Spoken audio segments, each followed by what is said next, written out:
Good morning, friends. When I was first asked to speak, I checked the lectionary. Sweet relief.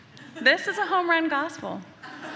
No heavy lifting like recent weeks where Mother Kelsey spoke about Abraham failing to know God's character, not even requesting clemency for Isaac. Or last week when Mother Sarah spoke to the longing and the grief that occurs when we, like Leah, don't feel like the main character in our own stories. Our step's always reactionary to someone else's. No, this isn't a messy or ambiguous scripture. This is a miracle. Aside from the resurrection, this is the only miracle recorded in all four Gospels. There were thousands of eyewitnesses, each person, I'm sure, noticing something different or unique. Each person returning home, finally, after having their physical needs met, their minds enriched, and their souls comforted and quieted. I'm sure they couldn't wait to tell their friends. But with a story this renowned, that has been a symbol of hope for thousands of years, what can I add? Well, now the full force of imposter syndrome sets in to paralyze me. I almost called Father Matt to cancel myself several times. I was even considering doing that last night. Almost didn't show up today. Because what do we focus on? And how do I avoid humiliating myself? Do we focus on the Eucharistic overtones? The prelude to the Last Supper when Jesus lifted the bread, blessed it, and broke it, and it filled each person? The symbolism of the 12 baskets left over, perhaps a call for the disciples to carry on this priestly practice, ensuring all have an opportunity to be fed and none goes to waste. Do we focus on the Jehovah Jireh moment? With a nod to the Old Testament, we can see a side of God's character as the provider, reminding us that the God of Moses, Joseph, Elijah, and Elisha doesn't wish for any of his people to be without nourishment, and he often works through others to carry this out. Do we talk about a young person making an impact on such a large group? As the Gospel of John makes a point to mention, it was a child's offering that made this miracle possible. Or are we feeling a stewardship moment? Our friends at St. Dunstan's wrote this week that this is a story about the gap between what we think we have and what God can do with it. Now, I'll defer these last two to this evening at 6 p.m. when I get to celebrate with our students, families, and donors at the shareholders' dinner. I hope to see you all there, and we can talk more about the specific mathematics of 5 loaves and 12 fishes, and how many lives are reached, and in such different ways when we generously offer the gifts we have to God. Jesus did a remarkable thing that day, but for this morning's talk, I couldn't stop hyper-focusing on the people. These 5,000 men, plus women and children. See, Jesus had been getting a name for himself for the last year or two since the beginning of his ministry, and it seemed that people, wherever he went, were dropping everything to hear him speak, to ask for blessings, healings, and to receive forgiveness.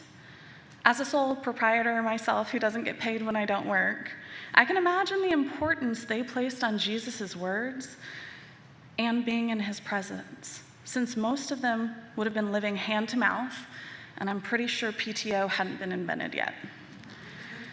A man had to work for his daily wages, and then a woman had to work to turn those wages into food because Chick-fil-A wasn't a thing. Even children worked alongside their families. But these 5,000 were aware that their need was much greater than what money could fix. Not only that, but they were living through an active occupation I can't even imagine. In their day, they could be walking down the road and see armed Roman soldiers that didn't like them very much. They could just see crucifixions or multiple. And that didn't spark any social anxiety for them because I'd never leave my house again. But no, they're somehow still down to just show up unannounced somewhere, elbow to elbow with no real plan. My dearest friend is traveling as we speak toward this sold-out Noah Kahn show in St. Louis. For those of you who don't know who this artist is, Noah Kahn is an incredible modern poet with lyrics often filling listeners with existential dread and ruminations of their deepest fears. If your friends have him on their playlist, just go ahead and check on them every now and then. Now, I say she's traveling toward the show because it sold out before she and another friend could get tickets. She invited me a couple weeks ago, and obviously I can't go because I'm here, but I also can't go because what? No, I'm way too uncomfortable with the idea of traveling nearly 6 hours with no plan and no guarantees. Trying to assure me, she said, if we can't find tickets, we can just sit in the stadium parking lot to hear him.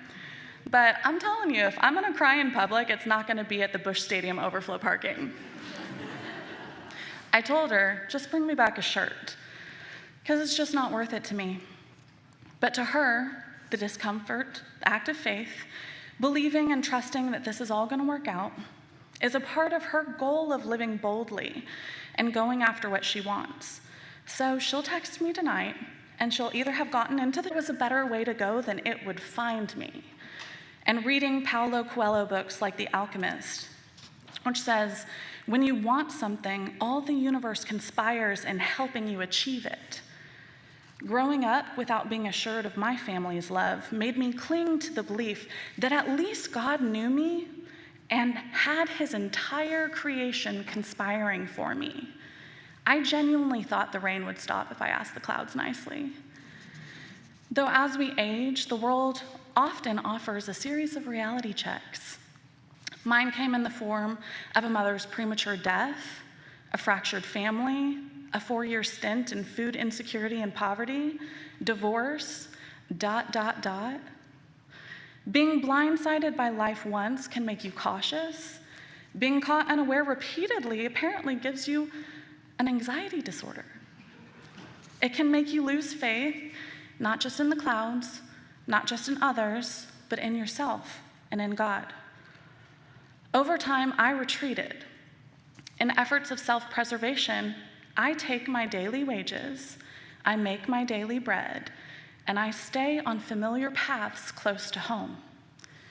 The glint of possibility and wonder transformed into furrowed brows and calculated steps, unaware that the bread of life is still within reach. The risk of trust is too great, and so, if I am not careful, if I am content in getting a second-hand account or a t-shirt, there will be no room for miracles in my life. These people, these 5,000, had just as many reasons to stay close to home. They had insecurities, suffered in political turmoil, were sick and hungry, felt forgotten and worried or without a voice. They were fed up. These 5,000 had tenacity, though, audacity even. Didn't they know Jesus was traveling to have quiet time alone with God after hearing of John's beheading? That he sought isolation and reprieve, that he and his disciples were exhausted. Did they even consider that the rumors of Herod, the same man who had John killed, seeking to meet Jesus, would be unnerving? That he may have known his days were numbered, that the more followers he had, the more danger he felt. Perhaps in their awe of him, they forgot his humanity, deeming him strong enough to carry their burdens with his. This was, after all, the last public miracle before Peter and the other disciples proclaimed, truly, this is the Son of God.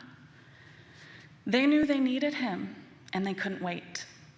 They sought him relentlessly with such hopefulness, like Jacob demanding a blessing from an angel in today's Old Testament reading, knowing he can't bear to face Esau without God's help.